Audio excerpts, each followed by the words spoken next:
Good afternoon, folks. Welcome back to the channel. We just want to talk to today. We are having a pretty unique opportunity right now with pros. We've only actually met them once they've actually established themselves, created a big foothold, become a household name. It's only at that point do we actually get to really, learn them at times because it's so hard to break through a startup. But we have an opportunity here today to be with Brandon Hoff, who is actually at the burgeoning start of his career. He's actually just finished up his first professional Corn Ferry event, in which he played over here at Jimmy Austin and Norman. And Brandon, how are you doing this morning? Good, good. How are you, Jake? Thanks for having me on. No, of course, it's a good morning right now. You know, right now you're at a really cool spot in your career. I mean, like I said, you just declared pro a few months ago, right? And then now you're basically, what does that look like? I mean, you were Summit Player of the Year for your league, which was for your conference in college. You transferred over from Baylor and then absolutely whoop some butt over there at ORU, and now you're at a start where you're professional now. What does that look like for you? Do you have conditional status anywhere, or do you have to go through a bunch of qualifiers, or what? Yeah, so that's a great question. Professional golf it has been so crazy and chaotic, and I love every second of it. I think my first introduction, I played my last college event. We got into the NGI, which was the National Golf Week Invitational, and it was basically like the top teams that that didn't get into regionals, and ORU was one of them. And so we went there to Arizona, played a tournament, finished second, and then I had media day right after that. And it consisted of me getting into Tulsa at 2 a.m. and then leaving at 6 a.m. to drive down to Norman.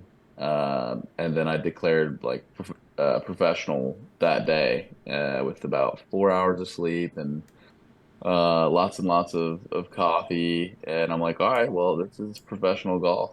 And I think it was kind of a great introduction because it kind of just shows how chaotic the whole process can be. We were talking earlier, and you kind of alluded to all the household names like Jordan Spieth and Sam Bennett. Like Sam Bennett is a good buddy of mine, and yeah, he wasn't a household name until this a Masters event where that skyrocketed his career. And there's some kind of background information, but he wasn't even gonna he shouldn't have even had the opportunity because he was gonna turn professional last year. But a lot of sponsors kind of told him for certain reasons that, hey, you're going to stay in college one more year. And he ended up winning the USAM that summer. And so it's just all kind of crazy how his story happened. But no, professional golf is so crazy. And I think that's why a lot of people are addicted to the journey and the career because it can all change just like that. Whether it's, a chip in shot from the sand, on the 18th hole at the John Deere Classic, like Jordan Spieth, or Sam Bennett, like I said.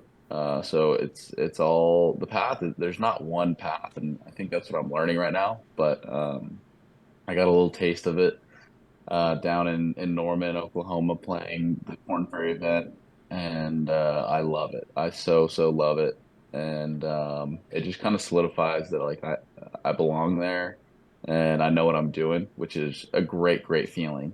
So, but no, right now, kind of as far as my schedule goes, it's kind of a culmination of Monday qualifiers for the PGA Tour.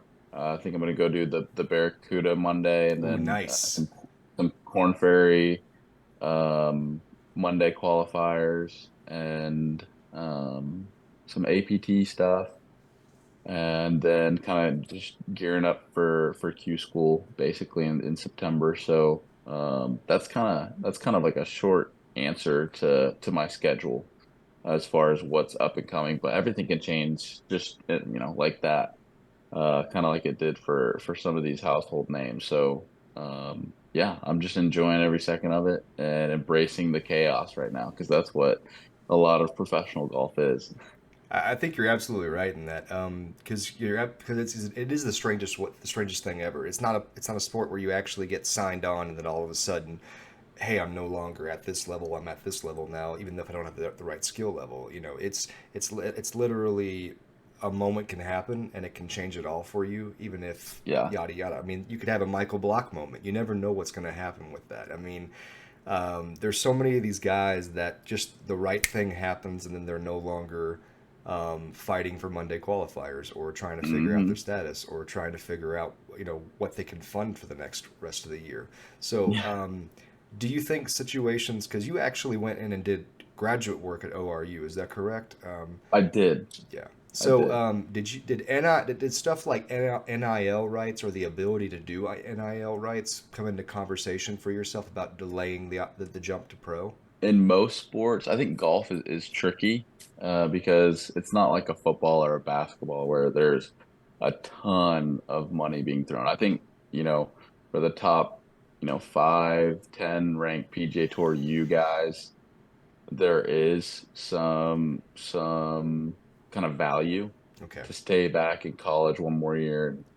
For me, it was a little bit different because I think for a lot of people, everyone wants to play more college golf.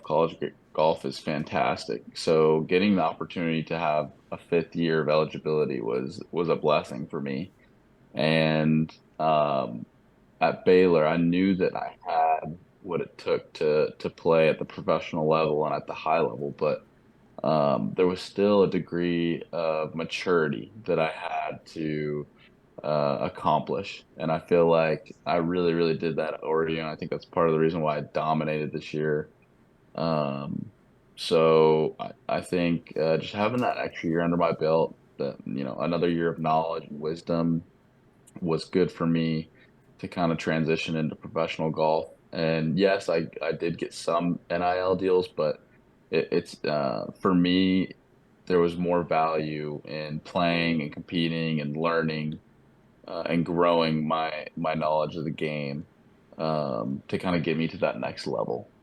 Yeah, So that makes sense because when you're at the college level, you have access to, especially if you're at like an established program or at least a college that actually backs their golf program, which yeah, I'm being serious because obviously if you go to like so in like Montana State University, I don't even know if that's actually a place, but you know what I'm saying. Like if you go to one of those kind of places, there's probably not much resources, but I mean you go to like you were at a Big 12 school and then you went to a Summit League school. I mean, yeah, which in is a night and day yeah, between the two.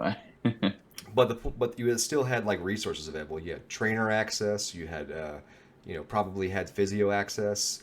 Um, Oh yeah. Definitely you weren't paying for training or probably TrackMan use, Clubs, clubs. food. I Yeah, mean, all the stuff like facilities were to the nines. We got all the gear that we wanted to.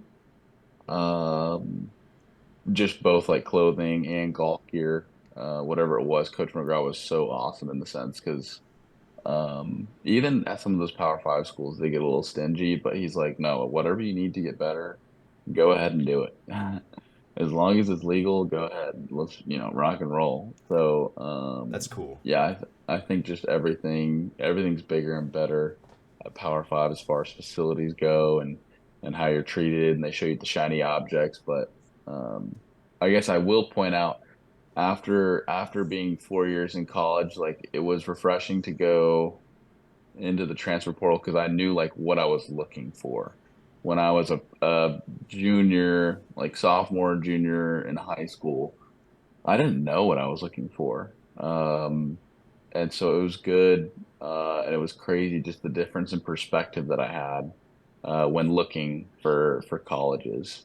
It was way different from when I was looking at Baylor, which I will say, like Baylor, the reason why I went there, great academics, Hall of Fame golf coach, Coach Mike McGraw, and a lot of my teammates were from the state of Texas. So, um, I had already grown up playing with them. They're basically all brothers to me. Mm. And at ORU, it was a lot different. It was more just like golf facilities. And when I say facilities, like golf courses, because I'm a huge play guy. I can beat balls, but I love going out and playing. It could be like, 45 degrees and raining, and I much rather do that than beat balls inside. So some call me crazy, but yeah, so it gave me a lot of perspective, and it was a great thing for me. I think you made a good choice for yourself too, simply because this is something that you have to learn as becoming an adult anyway. Is that Yeah, just because you can make it somewhere else, you haven't proven to yourself like one place. You haven't proven that you can do it elsewhere. You know, and I think totally. that's so good for your mental growth as a person and as a player to be able to go somewhere else and prove to yourself that it doesn't matter where I'm at, I can succeed. Right? I have the tools Yeah. to succeed. And that's pretty awesome that you did that. I mean, it really is. So basically, though, you're saying like in college, as a college golfer, at least in a Division One program for golf, uh, you're basically getting roughly about a $30,000 to $40,000 value as far as golf specific value that's part of your like scholarship or part of your val. It's hard to monetize it, but you It get really is. yeah, it's a huge value that you're not paying for. And that's what makes college golfers want to stay in there as long as possible to develop their Oh, bodies. totally. Yeah, because you're still gaining, testosterone and muscle mass, for the next 6 years, right? You're still in your early 20s. I mean, this is an important spot where as you go into you actually hit your peak testosterone years around age 29 to 30, and Yeah. it's especially important to get that extra little bit of development as far as hey, my body's right, my mind's right to match it. So you're definitely a good spot. Hmm. What's the biggest surprise for you going from being the amateur to now having to figure out like what the pro world looks like? Is it trying to like manage travel, having to figure out how to do accounting? I mean, what's been the biggest surprise so far for you? And I know you're really early in it, so it's okay. Yeah, no, I think what's been really cool is growing up, I had the opportunity to do my own schedule. I think that's one thing that was really my parents did a great job. My dad, he would always say, he's like, "Hey, dude, I'm just the credit card. Just look at me, and I'm the credit card. You do all the flights and figure out everything, and show me a report, and I'll fund it. I'll support it." And it's helped me a lot because I'm able to learn the logistics as far as traveling and hotel and car, entry fees, all that stuff. So I've never really had like my parents help me in that sense. So that's been not as much of a shock. I'm thankful that I did that growing up because I know a lot of people are struggling and overwhelmed. They're like, whoa, I missed the deadline, for this tournament, or I, didn't book a hotel, this, that. And my father was a great teacher, and he taught me how to travel. Um, and yeah, so that isn't really a surprise. I think another thing that it's not really a surprise, but I will note the level of after just playing the Corn Ferry event. Um, it's not college golf anymore. Everyone is so good, and the PGA Tour is like, Tour 1A, but the Corn Ferry, there's still so much talent out there, and it's like PGA 1B.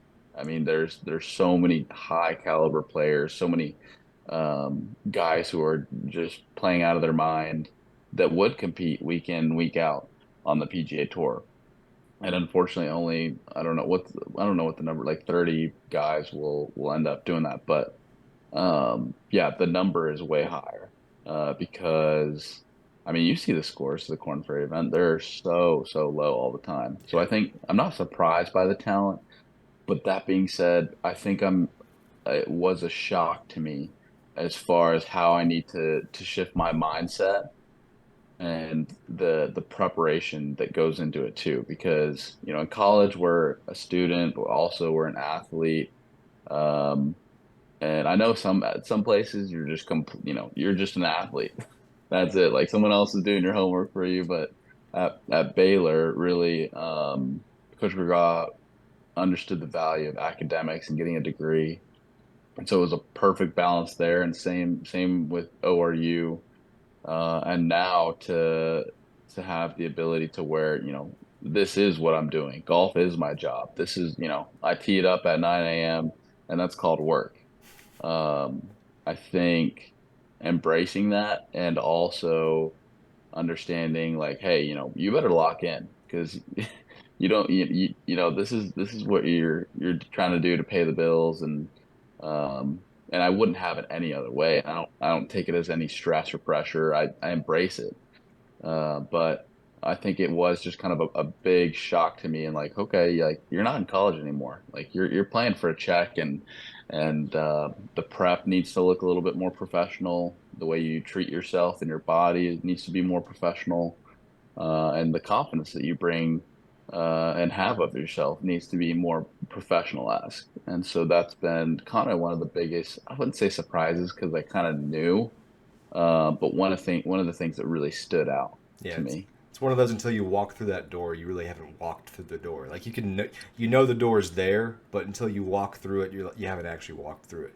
And you're right, because in college, you can go to an event, you can shoot probably one under, two under, still keep yourself in the conversation. But you can't have that. You can't have that mentality on Corn Ferry. Corn Ferry, it's four under or go home every single Yeah. round. And four under is not going to win anything. If you do four under every single round, you're not going to win anything. Uh, No. no, four under is like, hey, that's the worst I can shoot today, Yeah. and that's and you see it on the players' reactions. On the weekend after, I followed Chris Gotterup's group a couple days, and he was shooting five under but pissed off, and that was Yeah, and that's the mentality you have to have when you're on the Corn Ferry Tour, is for because sure. it's a bloodbath out there, and nobody's gonna give you anything. They're not gonna give you any gimmies. They're not gonna give you anything else. But and you're also in a good spot too as far as like overall physical health. I mean, there are some of those guys out there that you're just like, bro, you're a biscuit shy of 350. Like you need to calm down. Hey, but they stripe it too. It's like crazy. They Hey, just let their body and inertia kind of take it, and I'm like, yeah, you're so right. But it's like, how does that guy make it work? yeah. How does he walk the course every day? That's right. That's the real question mark. Because That is. that takes some real effort. And I even posted about that on Twitter. I was like, hey, I'm just gonna say it right now. I'm impressed. Like if you can do Yeah. that, like I'm impressed because that's bad. No, but did any of you had a huge following down there for you, at least on Saturday morning. It was a weird event, by the way, guys, because Brandon kept getting the worst tee times possible. He's the new guy in town, so they didn't give him any nice tee times whatsoever. He had the dead last tee time for round number two, and round number two got like a 4 hour rain delay, so he ended up having to play Yeah, it like was the last 9 holes or 12 holes on Saturday morning, pretty much. yeah, so Yeah, it was 4.5 hours, yeah. and so my original tea time, I went early late. So early on Thursday, late on Friday, and there was a 4.5 hour delay, and I was originally supposed to tee off at 2:54, and that turned into like 7 o'clock. Yeah. So, um, I will say that that was really, really cool because it was so beautiful after the storm went Hmm. away. Yeah. And so we got to play 8 holes and it was perfect, just like twilight golf, super, super pretty. Um, but yeah, that was a really cool experience. And we got 8 holes in. We didn't, well, seven. I had a tee shot on eight. The horn blew after one of my playing partners, Matt Brayley, hit. So we had the option to play the hole out or hit the tee shot and then mark it or not even hit it at all. And Charlie Saxton opted to not tee off, but I did. I ripped a driver on eight and then hit it by the green, and then marked from where I chipped. So, yeah, I played 8 holes that afternoon slash night because we stopped around 9:15 Oh, so you when guys it stopped was at very, literal very dusk. dark. Yeah. Oh, yeah. And so, and then we started right and early. The restart was 7 a.m. in the morning. Hmm. Yeah. So yeah, we played 11 or 10 holes, 10, 11 holes. So yeah, it was great. And then I had my, you said I had a great following, and you're so right. I had probably around 20 plus family members there. Got a lot of family from Tulsa, Edmond, Oklahoma area. So that was great. And then also got to create a lot of really cool relationships within um, the Compliance Solutions Corporation. Did a couple dinners earlier in the week. Good. Shook some hands, kissed some babies, and a lot of those guys and gals were out there too watching me. So yeah, it was just a really cool experience all around, and I learned so much. Yeah. For those of you guys who don't know, going into this event, Brandon actually had the course record at Jimmy Austin for competitive play at 63, and then day one his record got tied. Is that correct? Yeah, Yeah. No. So, it is, but and I kind of had a feeling though. I mean, it's it's the Corn Corn Ferry. Ferry, man. Yeah. And, So and the course is playing pretty nice. I mean, there were what three drivable par fours out there, if you had the right wind yeah, condition. yes, two, I want to say. Well, yeah, because there was Yeah, number three, which is like a straight downwind, like 330, and then yep, on Saturday they played it at 287, which was weird. Yeah, really. they had it really far up there, and then Okay, I and figured then they'd stretch it down there one day. yeah, and then they had number 10, which everyone 10. 10 was weird though, 'cause everyone was playing irons into it, even though Yeah, everyone laid up, which like I think it's driver all day, and even a lot of the OU guys who play golf at OU and um knew the are course was still pros laying now. off. Yeah. Yeah, they were still it was weird. So I mean 10 is a total green light. You should hit diesel 9 times out of 10. Well, if you follow Lou So Stagner on who's Arcos Golf, like data person, yeah. he'll always tell you that closer to the pin is closer to the pin. And Hmm. it doesn't matter what you can say. You can say all day long, "Hey, I'm amazing from 80 yards out." Cool. I bet you're better from 20. you That's know, right. it does. It's not, it's like there's a bunker up there. Cool. If you're a professional golfer and you're not good from the bunker, we need to work on that. That's right. Let's get in that bunker. You know, and so Exactly. That's like it's funny you say that because that was the goal is like hitting that bunker because it's perfect to like all pin locations. Maybe if like you were short sighted, like I think the first day yeah. or no, the second round, then but even then it was still kind of a no brainer. Yeah, But yeah.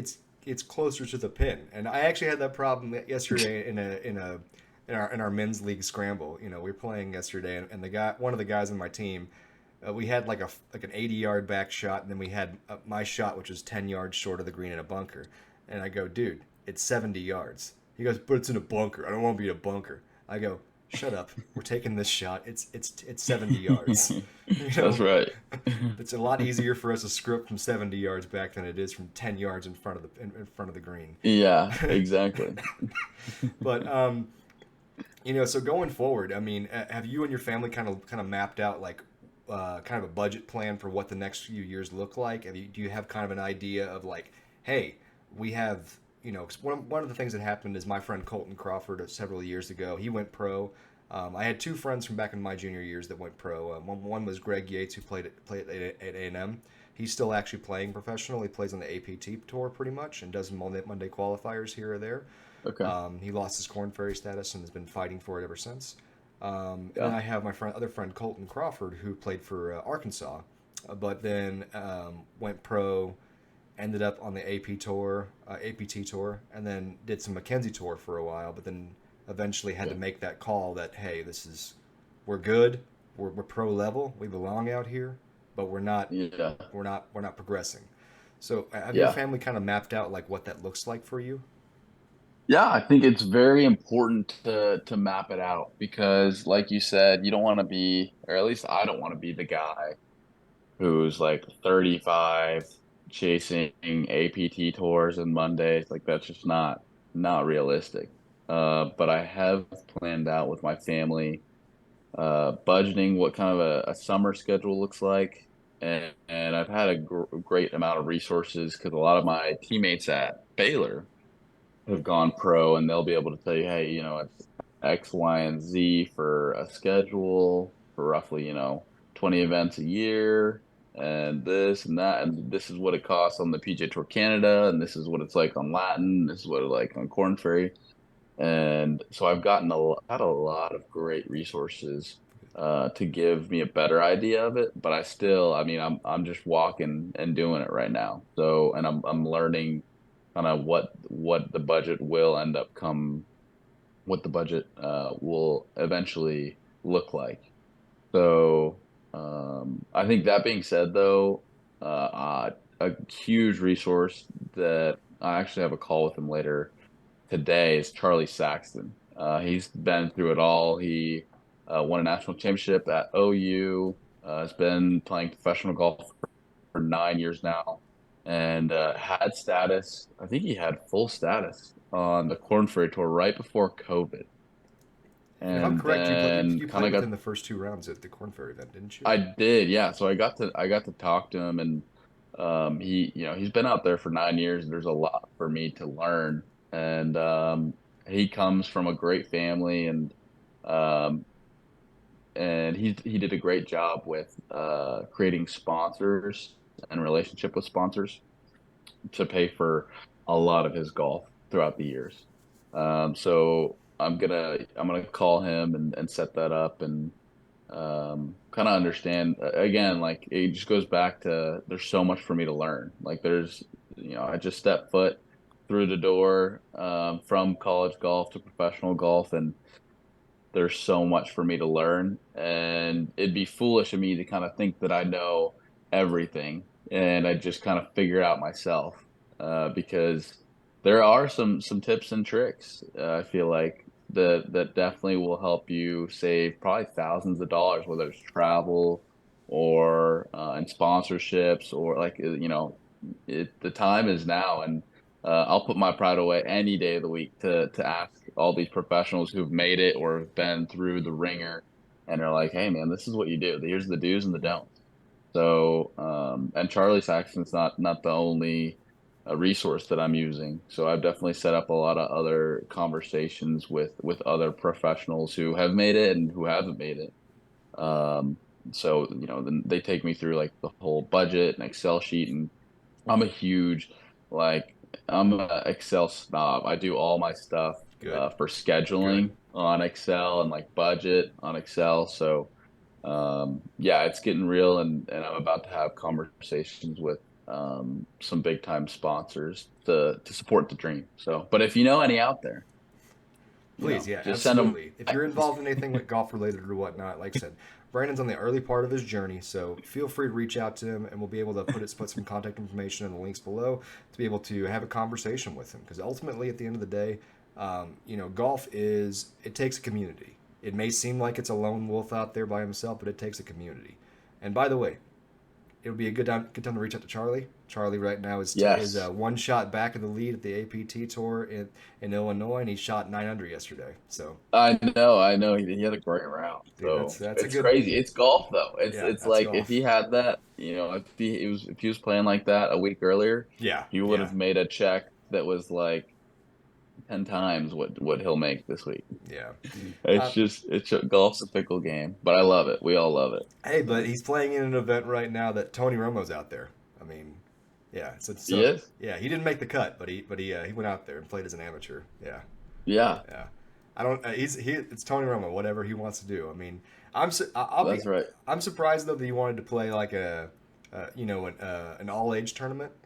He's 50 years Yeah, old now, so I mean, if he really wants to, he could qualify for the senior tour, and I think he's actually good enough to do that on the senior tour. I think he is too. I mean, the dude. I don't know for people that know golf, like they should know that Tony Romo has been in the golf realm for a little while, but he is good. Yeah. Like, I work with a guy named Corey Lumberg Mhm. down in Dallas. He's out at Trinity Forest, and Tony Romo out there all the time. Like he is grinding. Like I'll call Brandon Wu out. Like Brandon Wu does not practice at all. The dude just like wakes up and like is a stripe show.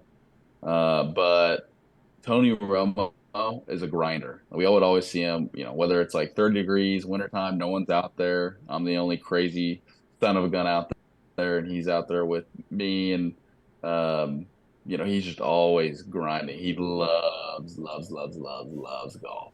So, Alrighty, folks. Well, like I said, you know, Brandon Hoff is on this journey right now, and we're getting to see him starting it out and being able to learn the ropes, meet the pros, meet everybody else that's involved in his life, and being able to figure out what the next steps look like. Keep an eye out for him. We're going to give you updates on him here or there, and possibly check in with him throughout the season, and see just kind of what this journey's looking like, what new lessons he's learned, what new friendships he's made, what new sponsorships deals he's rocking.